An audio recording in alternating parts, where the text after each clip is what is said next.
जय श्री स्वामीनारायण। शास्त्री स्वामी धर्म प्रसाद दास जी कॉलेज उना।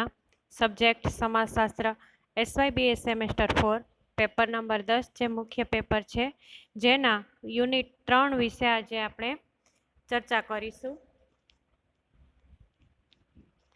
યુનિટ 3 સ્વતંત્ર ભારતમાં સ્ત્રીઓનો રાજકીય અને શૈક્ષણિક દરજ્જો, જેમાં અનુક્રમણિકા જોઈએ।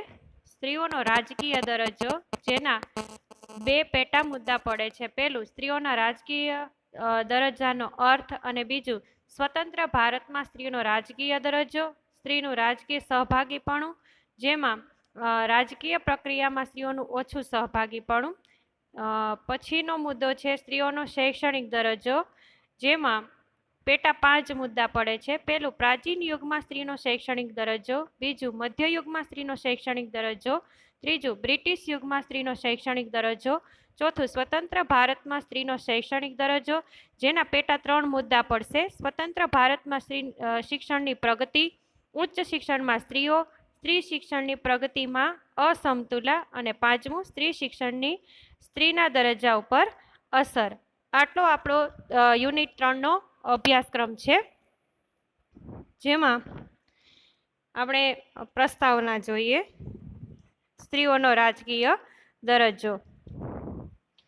સ્વતંત્ર સમયે ચળવળોમાં સ્ત્રીઓએ મહત્વની ભૂમિકા ભજવી, જે ઇતિહાસ સાક્ષી પૂરે છે। ઇતિહાસમાં ઘણી બધી એટલી બધી સ્ત્રીઓની સહભાગિતાની વાતો છે કે જેના લીધે આપણે આ સમજી શકીએ છીએ કે ચળવળોમાં સ્ત્રીઓએ હંમેશા મહત્વની ભૂમિકા ભજવી છે, જેની તેમના દરજ્જા ઉપર મહત્વની અસરો થઈ। સ્ત્રીઓની રાજકીય સભાનતાનો વિકાસ થયો તથા તેમનામાં સ્વના સ્થાન અંગે નવી સમજ વિકસી, પોતે પોતાના વિકાસ તરફ તે આગળ વધી એમ કહેવા માંગે છે। તથા સ્વતંત્રતા બાદ સ્ત્રી પુરુષ સમાનતા તથા સ્ત્રી તરફેણના કાયદાઓ જે બન્યા છે, બંધારણમાં જેને જે કાનૂની અધિકારો પ્રાપ્ત થયા છે, તેના કારણે સ્ત્રીઓમાં રાજકીય સભાનતાનો વિકાસ થયો, જેના લીધે તેનો સામાજિક, શૈક્ષણિક, બૌદ્ધિક તમામ કારકિર્દીયુક્ત વિકાસ થયો। જોઈએ સ્ત્રીઓનો રાજકીય દરજ્જો। સ્ત્રીઓનો રાજકીય દરજ્જો સ્ત્રીઓની સત્તા કે સત્તાવિહીનતાની સાથે સંકળાયેલ છે। રાજકારણનું ક્ષેત્ર સત્તા ક્ષેત્ર છે। પરંપરાગત ભારતીય સમાજમાં સ્ત્રીઓ સમાજ જીવનના તમામ ક્ષેત્રોમાં સત્તાવિહીન રહેવા પામી હતી। તેના વિશે આપણે યુનિટ 1 માં ચર્ચા કરી ગયા છીએ। પરંતુ ભારતના સ્વાતંત્ર્ય સંગ્રામમાં સ્ત્રીઓની ભૂમિકા અદ્વિતીય રહેવા પામી હતી। સ્વાતંત્ર્ય સંગ્રામમાં સ્ત્રીઓએ સામાજિક કાર્યકર તરીકે ઘણી બધી પોતાની ભૂમિકાઓ અદા કરી છે। તે ઉપરાંત સંગઠક તરીકે પણ આંદોલનમાં પણ તેઓએ સક્રિય રહીને ભાગીદારી કરી છે। રાજકીય નેતા તરીકે, સંપાદક તરીકે મહત્વની ભૂમિકા ભજવી હતી, જેના ઇતિહાસ સાક્ષી પૂરે છે। ક્રાંતિકારી ચળવળમાં પણ છાત્રી સંઘની છાત્રી એટલે કે શિક્ષણ મેળવતી સ્ત્રીઓ, જેને આપણે છાત્રા કહીએ છીએ, તેઓ સ્ત્રી સભ્યો સુભાષચંદ્ર બોઝ સાથે સ્વયંસેવિકા તરીકે ભૂમિકા ભજવતી હતી। બંગભંગ એટલે કે બંગાળના જે બે ભાગલા પડ્યા હતા, પૂર્વ બંગાળ અને પશ્ચિમ બંગાળ, તેમ આંદોલનમાં પણ સ્ત્રીઓએ સક્રિય ભાગ લીધો હતો। ગાંધીજીના નેતૃત્વ નીચે સ્વાતંત્ર્ય સંગ્રામમાં સ્ત્રીઓએ મહત્વની ભૂમિકા ભજવી હતી।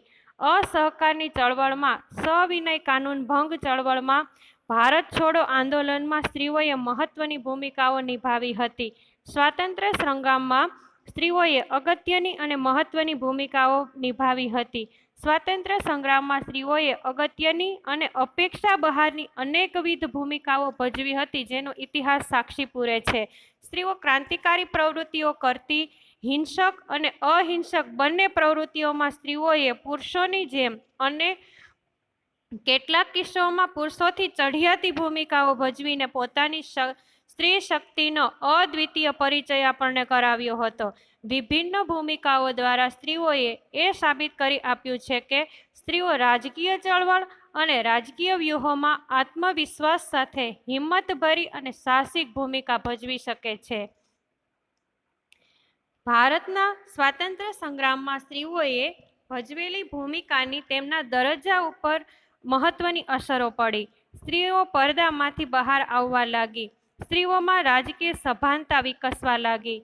વિભિન્ન સ્ત્રી સંગઠનોનો ઉદ્ભવ વિકાસ થવા લાગ્યો. સ્ત્રીઓનો રાજકીય દરજ્જો ઊંચો આવવા લાગ્યો. સ્ત્રીઓને પોતાનામાં રહેલી શક્તિનો અનુભવ થયો. પેલા જે અબળા તરીકે હતી તે હવે સબળા બની. પોતાની શક્તિઓનો તેને ખ્યાલ આવ્યો. પોતાના સ્થાન અંગે એક નવી દ્રષ્ટિ વિકસવા લાગી. સમાજ હવે સ્ત્રીને અબળા નહીં પરંતુ સબળા માનવા લાગ્યો છે. તેનો ખ્યાલ સ્ત્રીઓના વિકાસમાં લાગ્યો. સ્ત્રીઓમાં નેતૃત્વ શક્તિનો વિકાસ થવાની સાથે સ્ત્રીઓનો સંસ્થાકીય દરજ્જો પણ સુધરવા લાગ્યો. સ્ત્રી શિક્ષણની સ્વીકૃતિ થવા લાગી. સુધારકો અને સ્ત્રી સંગઠનોના સહિયારા પ્રયાસોથી સ્ત્રીઓને લગ્ન, મિલકત, વારસો અંગેના અધિકારો પણ મળવા લાગ્યા. કાનૂની ક્ષેત્રે સ્ત્રીઓનો દરજ્જો ઊંચો આવવા લાગ્યો. આ રીતે સ્ત્રીનું સ્થાન સુધારવામાં અને ઊંચું લઈ જવામાં સ્વાતંત્ર્ય સંગ્રામ અગત્યના પરિબળ તરીકે ભાગ ભજવ્યો છે. સ્વતંત્ર ભારતમાં સૈદ્ધાંતિક રીતે સ્ત્રી પુરુષ સમાનતાનું પ્રસ્થાપન કરવામાં સ્વાતંત્ર્ય સંગ્રામે પૂર્વ ભૂમિકા પૂરી પાડી છે. આ પૂર્વ ભૂમિકાના પ્રકાશમાં ભારતની સ્વાતંત્ર્ય દેવીએ ભારતીય સ્ત્રીઓને સમાનતાનું વચન આપ્યું. ભારતના બંધારણે ન્યાયી સમાજની સ્થાપના માટે સમાનતા અને વ્યક્તિના ગૌરવના પાયા ઉપર ભારતના સર્વ નાગરિકોને મૂળભૂત અધિકારો તરીકે રાજકીય અને કાનૂની સમાનતાની ઘોષણા કરી. સમજી લઈએ.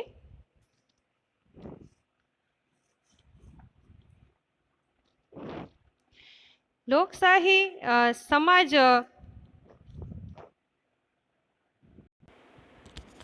સ્ત્રીઓને અનેક કાનૂની અધિકારો પ્રાપ્ત થયા અને સ્ત્રીઓ પોતાના સ્વના વિકાસ તરફ આગળ વધી, જેમાં સ્વાતંત્ર્ય સંગ્રામે મહત્વની ભૂમિકા ભજવી. પહેલાની સ્ત્રીઓ માત્ર ઘર ને અંદર રહેવું અને ઘરકામ કરવું, બાળ ઉછેર કરવા આટલી જ એની ભૂમિકા હતી.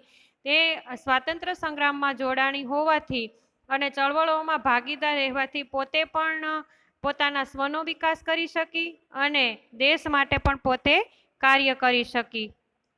આગળ જોઈએ સ્ત્રીના રાજકીય દરજ્જાનો અર્થ. સ્ત્રીઓ દરજ્જા વિષયક સમિતિના અહેવાલમાં સ્ત્રીના રાજકીય દરજ્જાને સત્તાનું ઘડતર કરવામાં અને સત્તામાં સહભાગી બનવામાં સ્ત્રી દ્વારા ભોગવવામાં આવતી સમાનતા અને સ્વતંત્રતાની માત્રા તેમજ સ્ત્રીની આ ભૂમિકાને સમજવામાં અપાતા મહત્વ તરીકે પરિભાષિત કરવામાં આવ્યો છે. એટલે કે મતદાન અને ઉમેદવારીની બાબતમાં સ્ત્રીઓનું રાજકીય સહભાગીપણું, રાજકીય વલણો તથા રાજકીય પ્રક્રિયાઓ પર સ્ત્રીઓનો પ્રભાવ સ્ત્રીના રાજકીય દરજ્જાને સૂચિત કરે છે. તે જ રીતે સ્ત્રીની આ ભૂમિકાનું સમાજમાં મહત્વ તેના રાજકીય દરજ્જાને સૂચિત કરે છે. સમજી લઈએ અર્થ. સ્વતંત્ર ભારતમાં સ્ત્રીઓને મતદાન તથા ઉમેદવારી કરવાનો હક મળ્યો છે, કાનૂની અધિકાર પ્રાપ્ત થયો છે, જે એ પહેલા નહોતો. સ્ત્રીઓને અનામત બેઠકોની વ્યવસ્થા દ્વારા વિશેષ અધિકારો પણ પ્રાપ્ત થયા છે. સ્ત્રીઓ ગ્રામ પંચાયતથી લોકસભા સુધીના તમામ ક્ષેત્રોમાં મતદાન કરી શકે છે તથા પ્રજાના પ્રતિનિધિ તરીકે ચૂંટવા માટે ઉમેદવારી પણ પોતાની નોંધાવી શકે છે. આ ઘટના તે સમયના મોટા ભાગના વિકસિત દેશો માટે ઉદારમતવાદી હતી. અન્ય રાષ્ટ્રો કરતાં ભારતીય સ્ત્રીને વધુ ઉદારમતવાદી રાજકીય અધિકારો બંધારણ દ્વારા પ્રાપ્ત થયા છે. મહાત્મા ગાંધીજીના સક્રિય પ્રયાસોથી સ્વતંત્ર ભારતમાં સ્ત્રીઓને કાનૂની અને રાજકીય સમાન અધિકારો પ્રાપ્ત થયા છે. અહીંયા આપણે સ્ત્રીઓનો રાજકીય દરજ્જો અને તેનો અર્થ વિશે ચર્ચા કરી. આગળના વિડીયોમાં આપણે સ્વતંત્ર ભારતમાં સ્ત્રીઓનો રાજકીય દરજ્જા વિશે ચર્ચા કરીશું. ધન્યવાદ.